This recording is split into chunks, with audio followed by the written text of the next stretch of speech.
जब तक मनुष्य की लगाई हुई तुलसी की शाखा प्रशाखा बीज पुष्प सुंदर दल से तुलसी जी सुशोभित होती है, तब तक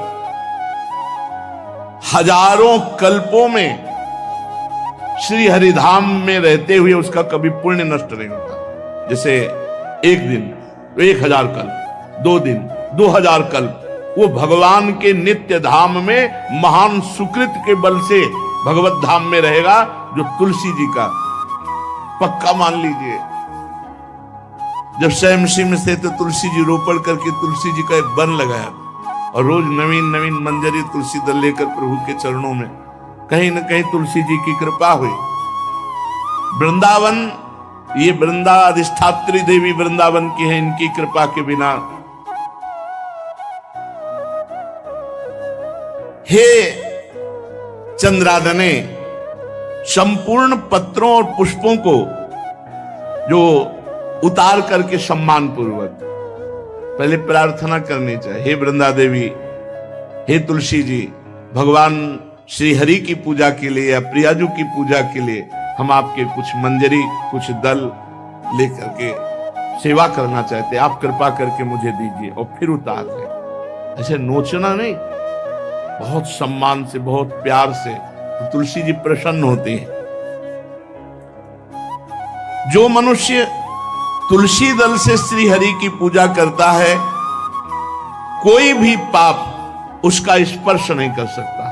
पूर्व में किया हुआ कोई भी पाप उसको दंड नहीं मिलेगा, जो तुलसी जी की आराधना नित्य करता है। अब इतना जल भी ना चढ़ा दे, तुम्हारे पुण्य हो जाए और तुलसी जी अंतर ध्यान। अनुकूल जल, जैसे मान लो गमले पे हैं तो इतना बड़ा तांबे का रोज उससे चढ़ा, अब भर के लोटा चढ़ा दोगे 2-4 दिन में अंतर ध्यान हो जाएंगे तुलसी जी। बहुत विवेक से जरूरत है, मतलब भारी पुण्य होगा।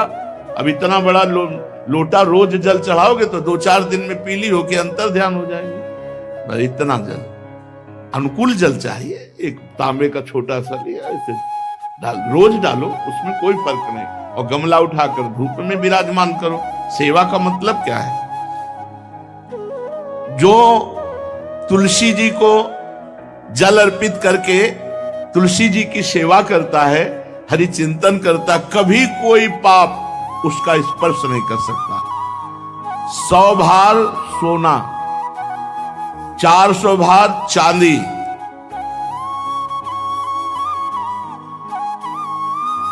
का जो दान करने का फल होता है, वो एक तुलसी दल उतार, जो अपने द्वारा लगाई हुई तुलसी दल, वो हरि के चरणों में अर्पित करो। ये 100 भार सोना और चांदी बराबरी नहीं हो सकती। कितना महत्व है।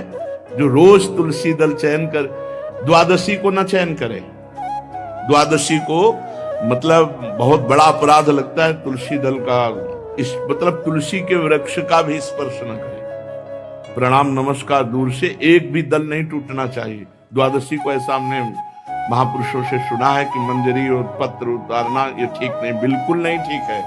ब्रह्म हत्या का फल लगता है, अगर जो पाप लगता है अगर कोई द्वादशी को तुलसी चयन, बहुत सावधानी से।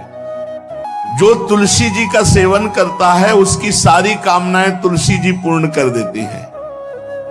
तुलसी जी को लगाना, तुलसी जी का पालन करना, तुलसी जी को सिंचन करना, तुलसी जी का दर्शन करना, तुलसी जी का स्पर्श करना, मनुष्य के द्वारा जो मन वाणी और शरीर से पाप हो गए सबको तुलसी महारानी क्षमा कर देती है, दग्ध कर देती है।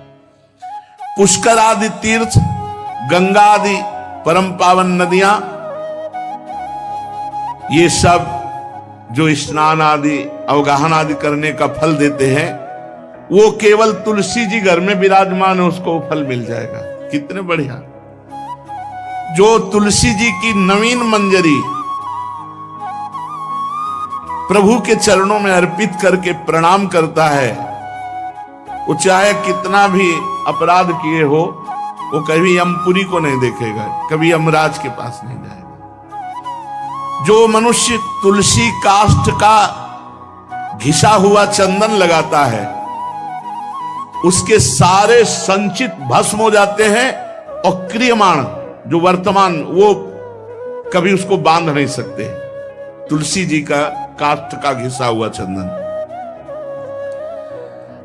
जिसके घर में तुलसी की छाया होती है वहां पितरों को अपने आप कल्याण प्राप्त हो जाता है। जो श्राद्ध करने से लाभ मिलता है पितरों को, घर में तुलसी लगा के जो तुलसी की छाया और बड़ा वृक्ष, पितरों को तृप्ति मिलती है।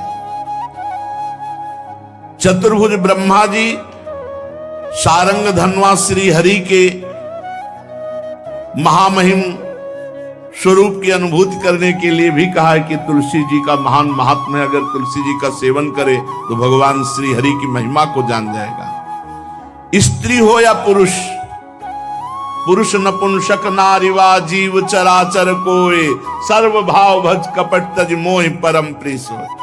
शरीर वर्दी है, हमारी पोशाक है, हम सब एक हैं, आत्मस्वरूप है, कुछ अलग नहीं है। शरीर केवल पांच भौतिक है तो सबका पांच भौतिक है, उसमें चिन्ह है स्त्री पुरुष के, बस इसके लिए भगवान की आराधना निषेध थोड़ी है। जो स्त्री या पुरुष श्री तुलसी जी के काष्ठ के मन के बना के, जैसे छोटी कंठी या बड़ी माला धारण करता है, श्री कृष्ण उसके बस में हो जाते हैं। यह है तुलसी जी की महिमा। परम सुहाग श्री कृष्ण मिल जाते हैं, और कौन सी हमें उपलब्धि चाहिए। तुलसी जी का यदि स्पर्श हो जाता है, तुलसी जी का नाम कीर्तन किया जाता है, तुलसी जी को प्रणाम किया जाता है, तुलसी जी का वृक्ष लगाया जाता है, तुलसी जी को जल अर्पित किया जाता है, और तुलसी दल से नित्य भगवत सेवा की जाए, बहुत जल्दी श्री कृष्ण प्रसन्न हो जाते हैं।